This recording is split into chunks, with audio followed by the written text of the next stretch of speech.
Dear students, we will discuss today about principles of UV visible spectroscopy. So, UV visible spectroscopy, as we know, it is a method wherein the electromagnetic radiation in between the range of 200 nanometer to 400 nanometers, that is the UV range, and along with the visible range of 400 to 800 nanometers are going to be used. So here exactly what we are going to study is when that particular electromagnetic radiation falls onto a particular object or a matter, that's a molecule, how the molecule is going to behave and what kind of changes are observed in the molecule, and these particular changes how it is going to be used in the study of that particular molecule. So UV spectroscopy is studied under far UV is going to be studied under vacuum, and there are a number of common solvents are going to be used for preparing the sample, like hexane. So whenever an UV visible radiation, that is UV and visible radiation, falls onto a matter or a compound, there will be electronic transition. So that is, when you say electronic energy transition, there will be transition of the electrons from its lower energy level to an higher energy level. So the different type of transitions which we are going to observe is sigma bonding electron is going to get transited into a sigma anti-bonding position or sigma star, and it can also transit into a pi star, that is pi anti-bonding electrons position. Similarly, pi can undergo transition into sigma star, as well as it can transit into a pi star. And a non-bonding electron, that is the n electron, which is going to be there in the molecules, can get transited into an pi star as well as into a sigma star. So it's going to show n to pi star, n to sigma star, whereas the pi bonding electrons are going to show pi to sigma star, pi to n star, pi to sigma star, as well as pi to pi star and pi to n star. Sorry, pi to pi star and pi to sigma star, whereas sigma is going to show sigma to pi star, sigma to sigma star. So these particular electronic transitions, these are all the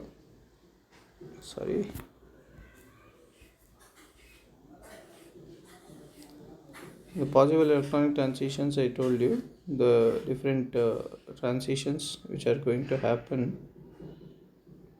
So sigma to sigma star, so that generally is going to happen uh, like when the energy is going to be, means for this particular transition it requires large amount of energy because it's very large energy difference is going to be there. So generally it is going to be seen in case of molecules having CH bond or the sigma bond. Okay, they can undergo the sigma to sigma star transitions, which generally requires the radiations of 125 nanometer, because the energy which is it is going to be sufficient for the transition. Then pi to pi star transition. So for this particular kind of transition happens in the compounds containing multiple bonds, that is in case of alkenes, alkynes, carbonyls, nitriles and aromatic compounds. So this transition requires 170 to 205 nanometers. So that energy is going to be required for the transition. And the n to sigma star transition, so this particular kind of transition is going to be seen in case of saturated compounds containing atoms with a lone pair of electrons, like oxygen, nitrogen, sulfur and all, halogen, sometimes halogens and all these things. So this particular transition is going to be requiring the energy associated with the 150 to 250 nanometers of UV radiations. So which this particular transition is going to happen in most of the functional groups of organic compounds. And n to sigma star, n to pi star transition, so this is going to happen when an antibonding or a non-bonding electron is promoted to an antibonding pi star orbital. So generally seen in the compounds containing the double bonds with the heteroatoms like C double bond O, C triple bond N, or N double bond O, such kind of molecules undergo this type of transition, and the energy which is associated with 300 nanometer wavelength are going to be preferably used for this type of transitions. Then sigma to pi star transition and pi to sigma star transition. So this particular type of transition uh, is going to be called forbidden transitions. They are only theoretically possible, but practically they are not much. They are not possible only. So N to pi star and pi to pi star electronic transition shows the absorption in the region of about 200 nanometers, so which are accessible through UV and visible spectrophotometers. So UV and visible spectrophotometer generally employs N to pi star and pi to pi star transitions. So in UV visible spectrophotometer, we come across with different terms. That is chromophore. Chromophore is a part of a molecule which is responsible for imparting the color, or it is a functional group containing multiple bonds capable of absorbing the radiations about 200 nanometers and gives the color. For example, you can see nitro group, N double bond O, carbonyls, cyano, so many other groups are there. And these chromophores are going to be very much helpful in the study of the molecules. So their interactions with the UV visible spectrophotometers are going to happen.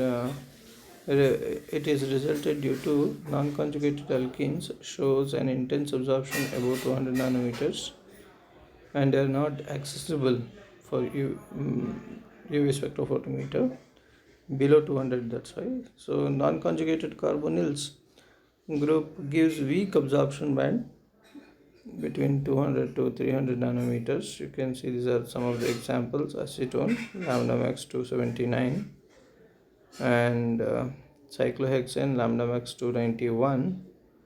So when the double bond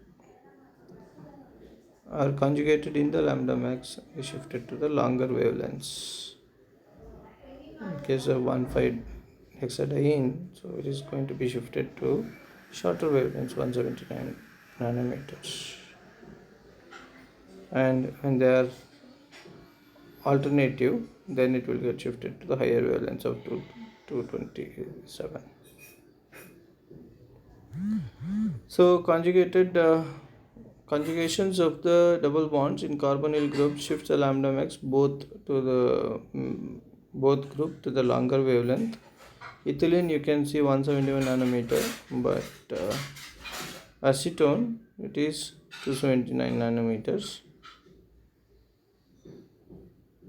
and propanoldehyde has 290 nanometers.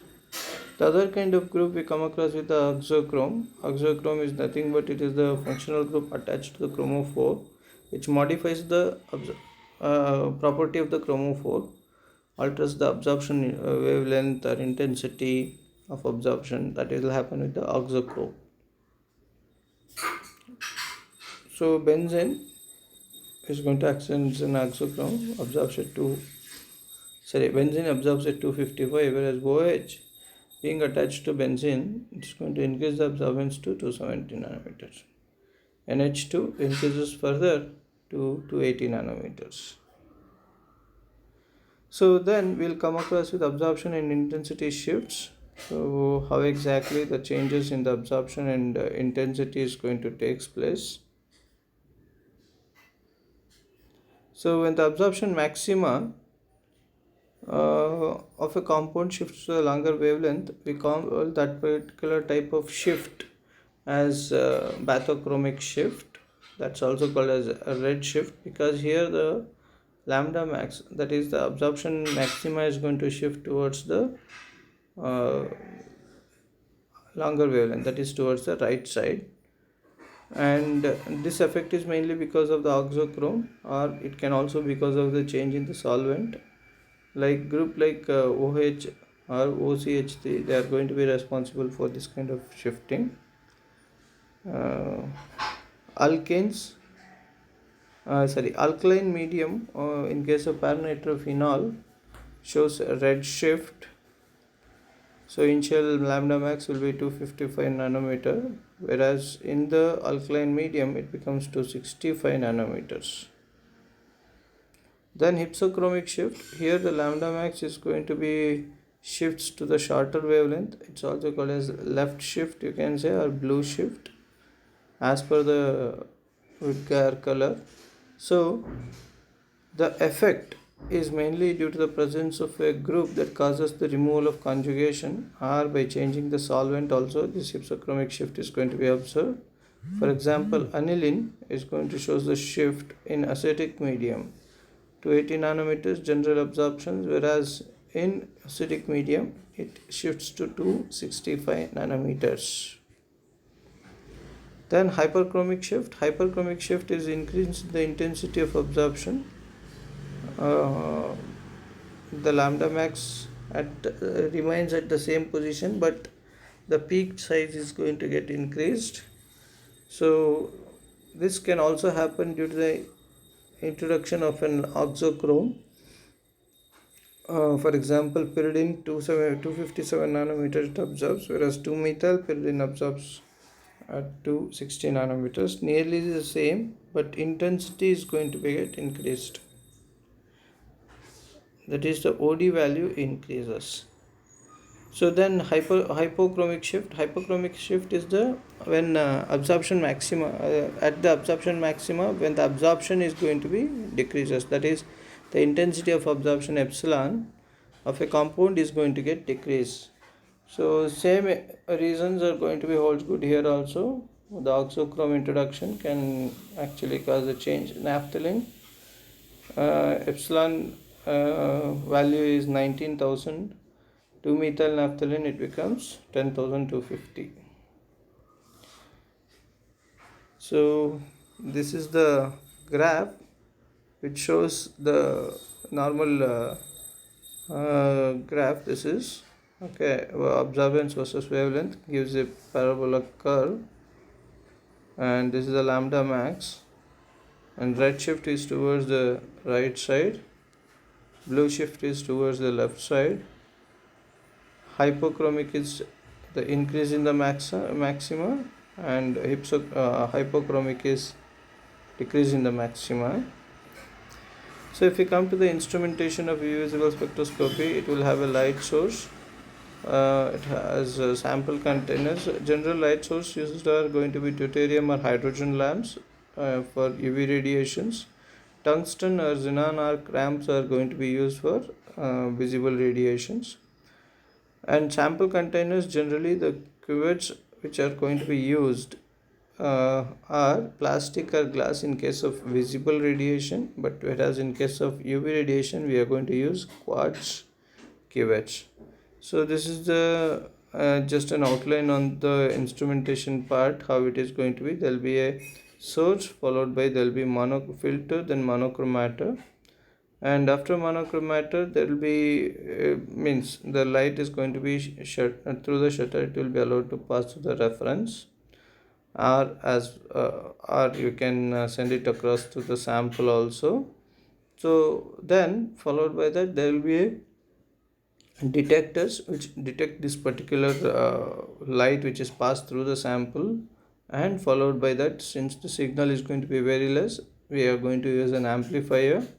This amplifier is going to amplify the signal. Followed by that there will be a recorder which is going to record and display the signal.